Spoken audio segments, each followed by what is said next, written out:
Мэдэж явъя ураатай One to One Talk эхэлж байна. Өнөөдрийн дугаараар аялал амьдралд ямар чухлын аяллаар бид нэр юу олж авахын аяллаа өөрөө өгөөж юм талаар ярилцгаулна. Манай өнөөдрийн зочин бол андуудын итгэл зүтгэл компани үүсгэн байгуулагч Борхүүгийн Хишиг нэм сүүлийн жил гаруй хугацаанд өөрийн тур компани байгуулад аяллаа хөтөлбөрүүдийг санал болгож одоогор нийтдээ 800 гаруй хүн аялуулсан ийм сайхан ажлын үр дүнтэй уулзаж байна. Тэгэхээр хишгэгч аялын компани яагаад энэ салбарыг сонгосон юм? За нэгдүгээрт энэ тухайн салбарыг мэддгүйсэн л да. Зочлох үйлчилгээний салбарт 1 жил ажиллаад тэндээс аялал жуулчлалын салбарыг олж харсан.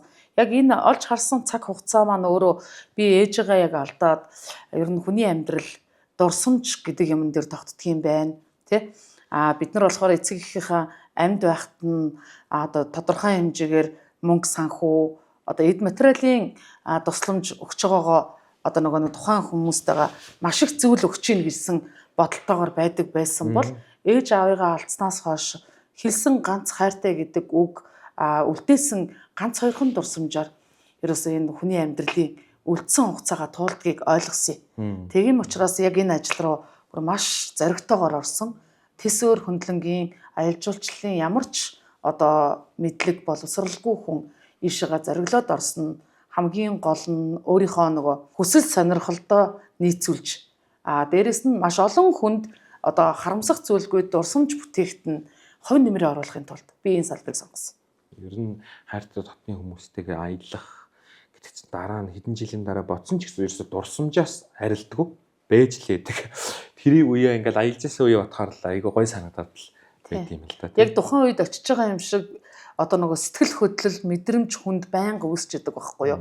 Ингээл би яг ээжигээ 2 удаа баярлуулсан тэр юм маань яг тэр өдөртөө яг очсон юм шиг мэдрэмж төрдөг. Бид нар болохоор ингээд ээж аавдаа ингээд өгч байгаагаа баярлуулж гин гэж бодоход тэр гаргаж байгаа сэтгэл хөдлөл чинь яг чин сэтгэлээсээ мөнгө зарахгүй байхад ч гэсэн баярлуулж байгаа тэр сэтгэл хоёр тэсөөр байдгийм байна гэдгийг ойлгосон байхгүй юу. Тэгэл ээж маань ингээд яаж баярлж илаа.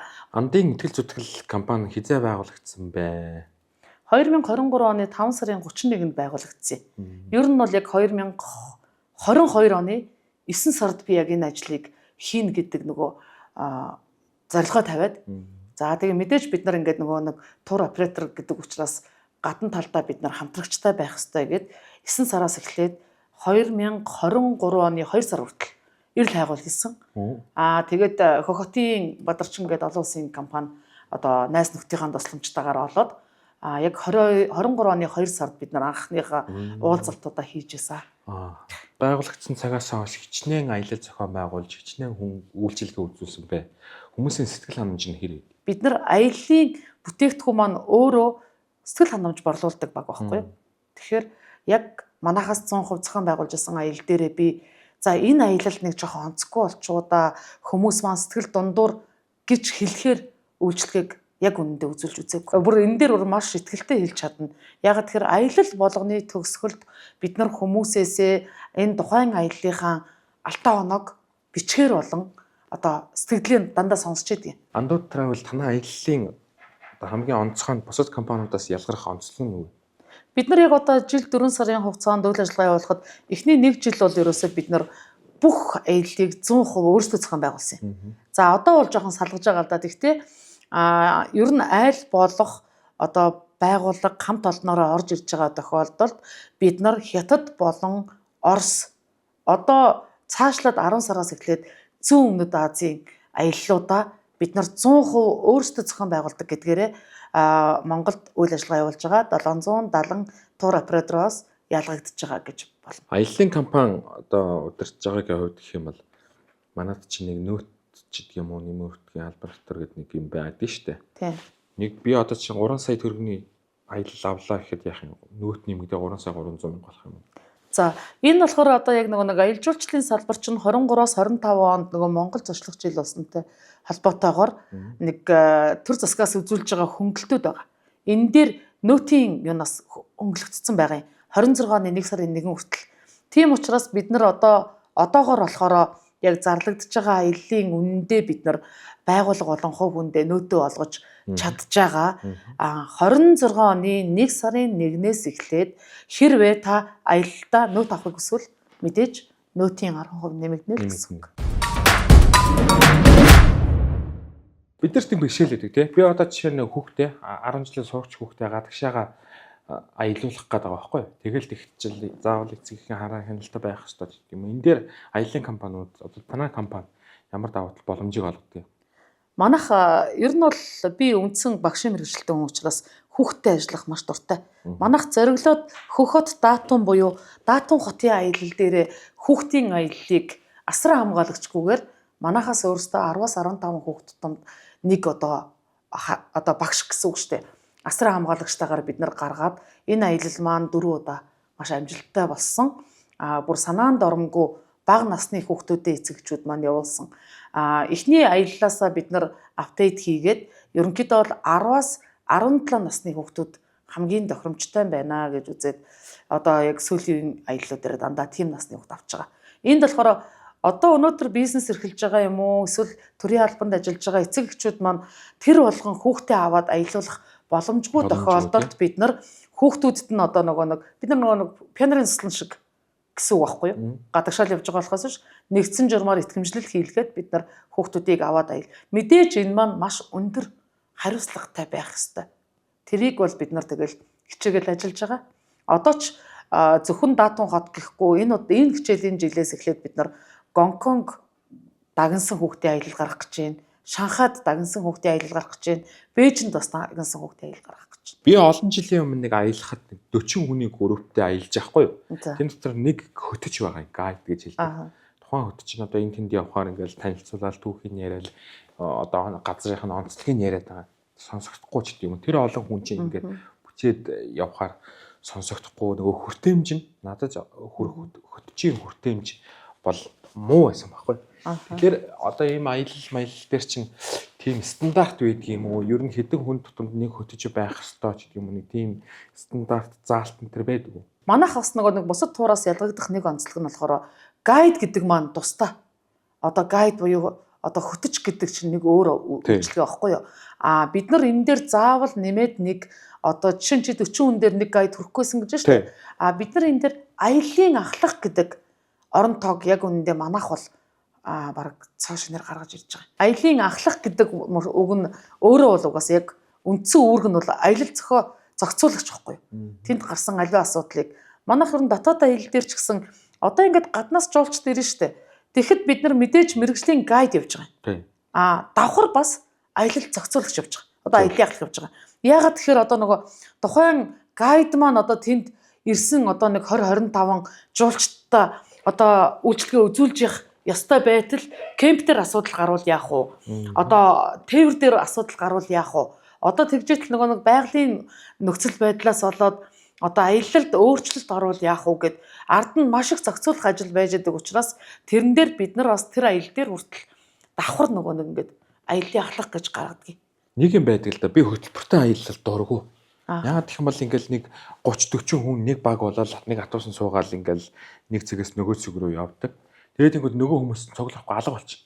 Тэгээд ингээд автобуснууд төрүүлж ирснээр би хохироод хүлээгээд байд юм аа. Тиймэрхүү зүйлүүдийг аяллаа ахлах зохицуулна гэсэн үг. Тий, яг үнэн. Тэрий чинь хамгийн гол зохицуулна. Тэгээд би бас яг ингээд жил 4 сар энэ ажлыг хийж хахад нэг зүйлийг анзаарсан. За. Монгол хүний сэтгэхүйн онцлог байна. За ялангуяа монгол жуулчдын. Ягаад тэгэхээр би ингээд нөгөө гадаадын жуулчдыг авч ажилдаг зашлах үйлчлэгийн салбарт ажиллаж байхад бас харагддаг байхгүй юу? Монгол хүмүүс маань яг чиний хэлдэг үнэн хөтөлбөртэй одоо нэг ингээд хэд шахуу хөтөлбөртэй аялалд угаасаа дурггүй. Одоо жишээ нь би хүмүүсийг аваад Макаогийн хятад аялалд явж үзсэн байхгүй юу? Нэг өдөр 6 одоо ингээд үзэх газрыг хятад аялал болохоор угаасаа өөрөө нэг онцлог нь хятад хүмүүсийн чинь онцлогонд нь тохируулсан нэг өдөрт маш олон юмыг үздэг бол одоо манай аяллаа хөтөлбөрүүд ерөөсөө нэг аялал явж ирээд л юм уу эсвэл ерөнхийдөө нэг сар болгоо ингээд өөрчлөгдөж идэг. Аль болох чөлөөтэй одоо чөлөөт өдөр ихтэй одоо жишээ нь далайн эргийн аяллууд, халуун орны аяллууд дээр бол би энэ өвөл манайх гаргаж байгаа аяллууд маань маш олон чөлөөт өдөртэй. Тэнд хүмүүс маань гэр бүлэрээ, найз нөхдөөрөө ая таваар амрах дуртай байхгүй юу? За мэдээж үзэх юмаа бид нар бас тодорхой өдрөөр нь ингээд зааглаад үзэж болдог. Дээрэс нь бид нар Бээжин хотоос эхэлтэй аяллыг яг ингэж монголчуудаа зориулж гаргаж байгаа. Сүүлийн үед юм байна л да. Бүх аппликейшнуд хөгжөөд би чинь өөргөвчөө өрөөл хүссэн газар руугаа аялах боломжтой. Буудлаа захиалал, үзүр үйлчилгээгээ үзэл тийм үү. Тэгвэл аялалтай хөтөлбөр буюу энэ компаниар явсны давуу тал ялгаа нь юу? За яг хоо групп аяллаар явсны хувьд бол үнийн хувьд бол яг үнэндээ ганцаараа явснаас хямд тусдаг. За. Яг тэгэхээр групп аялал маань хямд тусдаг. Хуваарай ганцаараа хоёроороо явна штэ. За хэл усгүй бол бас хэцүү. Тэнд аялалд явах гэж байгаа биш, стрессдэг. Маш их юм бодох хэрэг гардаг. За одоо нөгөө би бас нэлээд олон тийм хүнтэй таарад групп аялалдаа нэгтгээд тий ингээд тусалж исэн түүх байгаа учраас 3-4 хүүхдэд дагуулад гэр бүлийн хүмүүс явж идэг байхгүй юу. Тэрэн дээр одоо жишээ нөгөө цаг нараа мэдхгүй, одоо нөгөө тухайн үзэж байгаа үзүр үйлчилгээнүүдийнхаа хідэн цагаас онгоохыг мэдхгүй. Өөрөөсөө жоохон стресс үүсгэж байгаа юм шиг санагддаг. За одоо яг ингээд хоногоор нь аялаа захиалсан ч юм уу тий. Маш их нөгөө мэдээлэлтэй тохиолдолд бол хуваар явж болно. Гэхдээ та ганц хоёроороо явах юм бол групп аяллаас илүү зардал гаргадаг шүү. Энийг л маш сайн тооцож үзээрэй гэж хэлэх гэж байна. Андууд travel-аас зарлагдж байгаа ойрын үед гоё сонирхолтой аялал юу вэ? Хүмүүсийн нөгөө нэг аль болох нөгөө үзэж харж байгаагүй тийм үзрүүдийг оруулах сонирхолтой байгаа байхгүй юу? Одоо тэгээд жишээ нь Гонконг дээр гэхээр бид нар гэр бүлийн аялал гаргаж байгаа. Зөвхөн Гонконг дээр.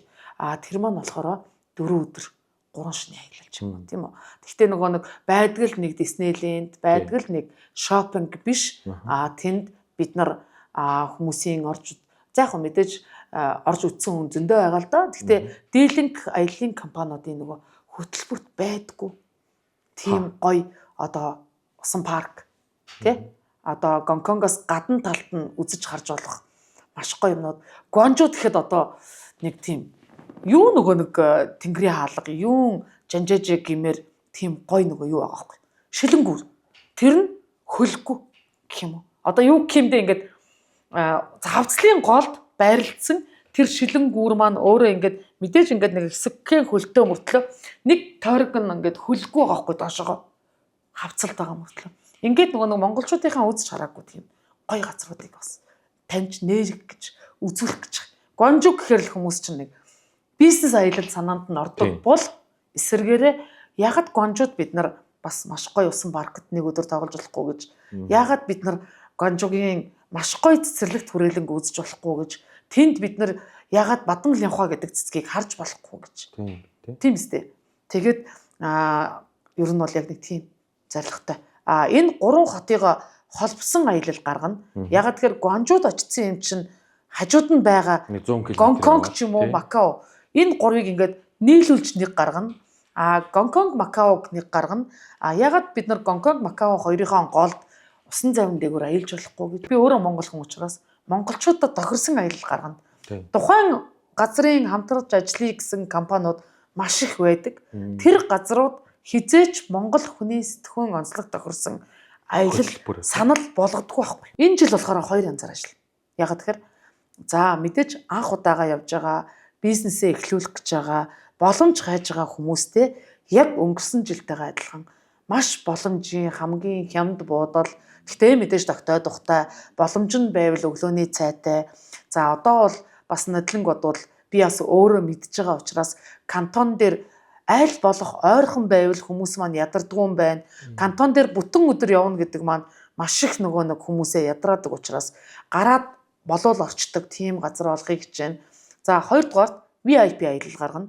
Энэ маань болохоор за мэдээж нэлээд өндөр үнэтэй буудлуудад байрлуулна. Кантон дээр энэ хүмүүс маань яваад ядарсан ч оройн очоод ядаж бийчтэй боломж байвал халуун аршаантай ийм амралтын зогсолборуудад хүмүүсээ байрлуулах хүсэлтэй боломжтой бол хот дотор үйлчлэх одоо 6 хүнтэй ч юм уу тий одоо хэдэн хүн байхын тодорхой хэмжээний VIP аялал учраас кантон руу хүргэж өгөх болон зөөх үйлчлэгээтэй тэр яг 5-6 хүн ч вэ нүү 2-3 хүндээ тохирсон хөтөчтэй ч гэдэг юм уу тий яг ийм дээрэс нь хөтөлбөртэй.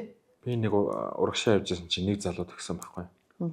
Манайх нэр азгүй улс юм аа гэд. Яагаад гэд тэгсэн чинь хойшоогоо Орос урагшаа ихтэй тэгээ хоёрхан улстай хэлдэг. Гинэ. За. Тэгэхээр би тэрийг нь бол эсрэгээр нь бодож байсан юм. Энэ хоёр улс ч одоо дэлхийн бас хөгжлийн хоёр манлаа улс шүү дээ, тийм. Би бол яг эсрэгээр боддог шүү. За. Бид хоёр манай улс ч харин бүр маш азтай улс шүү дээ. Тийм. Яагаад гэвэл одоо бүр таад бодлоо хятадын тэр техник дэвшил хөгжил ямар хурдцтай өсч хөгжиж байна. За Орос л угаасаа ярих юм байхгүй тий. Хичнээн дайн самуун гарч байгаа ч гэсэн дэлхийд бол ерөнхийдөө бол нэлээд том улс.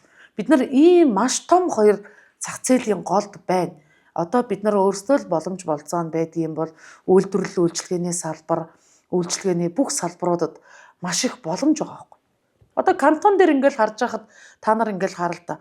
Тэгэхэд тэнд одоо нэг хятадд ирж чаддаггүй улсууд маш их одоо зорж зөвхөн кантоныг зорж иж байгаа байхгүй. Тэгэхэд бид нар бол яг манай тэр нэг жижиг дунд бизнес эрхлэгчнэр бол баг кантон дээр очиагүй хятадаас одоо баг бүх үйлчилгээгээ бид нар хамгийн боломжийн үнээр авч байгаа. Би бол тэгж хардаг. Хамгийн боломжийн хямд үнээр авч байгаа. Дэлхийдээ харьцуулах юм бол шүү дээ. Тэгэхэд энэ бол харин эсэргээрээ маш азтай. Эдийн засгийн хувьд биднэрт хэмнэлттэй. Адгийн наазах нь одоо тээвэр логистик те ирж очих зардал хүртэл хамгийн хямд шүү дээ. Үнэтэйгээр явж болж байна.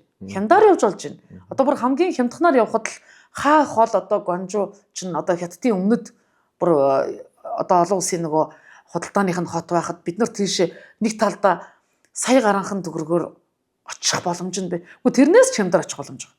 550 мянган төгрөнд батагаад очих боломж байгаа. Хэрвээ танд цаг байдаг бол.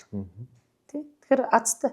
Одоо би хүүхдийн аялал гаргахад орон нутгаас ингээд 9 дугаар анги хүүхдүүд ирж орсон байхгүй юу? Тэр хүүхдүүд тэрийг үзээд ерөөсөө энэ Монгол хүүхдүүд маань юм үзэхээр маш сэрэг ухаантай байхгүй. Багшаа яг тэд нар ч нөгөө бид нэр багшаал гэж ойлгож байна. Багшаа бид нар ингээд хятад руу сурах боломж юу байдаг вэ? Гэт асууж байгаа байхгүй шууд 9 дугаар анги хүүхдүүд би тэднэрт хэлж байгаа. Болно. Окей, давай 9 дугаар анги одоо та нар 10 дугаар ангид орноо. 10, 11, 12 3 жилийн зай байна. Хятад хэл сур. Хятад явмаар байл хятад хэл сур, солонгос явмаар байл солонгос хэл сур. 3 жилд та нар бүр хангалттай HSK оноо авах хэмжээнд хүрнэ. Ингээд авцсан бол та нар 100% тэтгэлэг авах боломжтой.